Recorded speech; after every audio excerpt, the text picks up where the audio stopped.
आपल्या पुण्यात चांगले शाकाहारी रेस्टॉरंट्स कमीच आहेत नाही का? पण आता नो वरीज, प्रेझेंटिंग पुणेरी विलेज.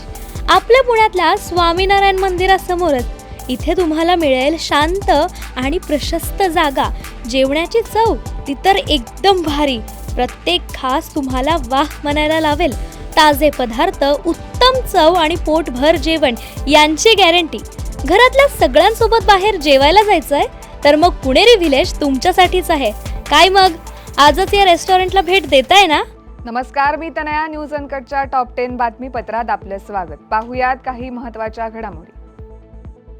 ऑपरेशन सिंदूर नंतर पाकिस्तान पुरस्कृत दहशतवादाविरुद्ध भारताची ठाम भूमिका मांडण्यासाठी मंगळवारी संध्याकाळी जगभरातील राजधान्यांना भेट देणाऱ्या सर्वपक्षीय शिष्टमंडळाच्या सदस्यांना पंतप्रधान नरेंद्र मोदी यांनी भेट दिली आहे. सर्व सदस्यांनी पंतप्रधानांसोबत त्यांचे अनुभव शेअर केलेत.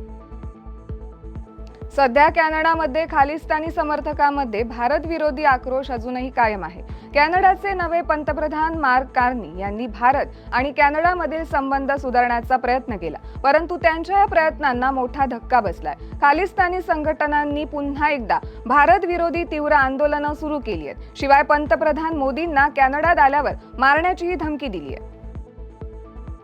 मराठा आरक्षणाच्या वैधतेवर आजपासून हायकोर्टात नव्यानं सुनावणी होणार आहे. राज्य सरकारने SEBC कायद्याअंतर्गत दिलेल्या 10% मराठा आरक्षणाविरोधातील याचिका दीर्घकाळापासून हायकोर्टात प्रलंबित आहे. या याचिका लवकर निकाली काढण्याचे निर्देश सर्वोच्च न्यायालयानं 15 मे रोजी जारी केले होते. आज सायंकाळी 5 वाजता या विशेष सुनावणीला सुरुवात होणार असल्याची माहिती हायकोर्ट रजिस्ट्रारतर्फे जाहीर करण्यात आली आहे. स्थानिक स्वराज्य संस्था निवडणुकांसाठीच्या हालचालींना वेग आला असून त्यासाठी प्रशासकीय पातळीवर प्रक्रिया सुरू करण्यात येत आहेत. त्याच पार्श्वभूमीवर महापालिका, नगरपालिका आणि नगरपंचायतींना प्रभाग रचना करण्याचे आदेश राज्य सरकारनं दिले आहेत. तसेच अ, ब आणि क वर्ग अशी महापालिकांची प्रभाग रचना करण्याबाबतचे आदेश देण्यात आले. पुणे मुंबई द्रुतगती मार्गावर होणाऱ्या अपघातात वर्षाला सरासरी 100हून अधिक व्यक्तींचा मृत्यू होतो. यात अनेकांना वेळेवर वैद्यकीय उपचार न मिळाल्यानं मृत्यू झालाय. पण आता अपघातग्रस्तांना तत्काळ वैद्यकीय उपचार मिळावे म्हणून हेलिकॉप्टर सेवा उपलब्ध करण्यात येणार असून ती मोफत सेवा असेल. MSRDC या महामार्गावर 4 ठिकाणी हेलिपॅड बांधण्यात येणार असून ते ठिकाण देखील ठरवले असून लवकरच त्याचं काम सुरू होणार आहे. यंदाच्या आषाढी वारीत कृत्रिम बुद्धिमत्ता अर्थात AI तंत्राचा वापर केला जाणार आहे. या माध्यमातून लोकसंख्या मोजली जाणार असून तसेच इतर ठिकाणी गुन्हे केलेल्या गुन्हेगारांचा चेहरा या माध्यमातून तपासला जाणार आहे. यातून ज्या ठिकाणी गर्दी होणार त्या ठिकाणचा सतर्कतेचा इशारा नियंत्रण कक्षाला मिळणार आहे, अशी माहिती सोलापूर जिल्हा पोलीस अधीक्षक अतुल कुलकर्णी यांनी दिली आहे.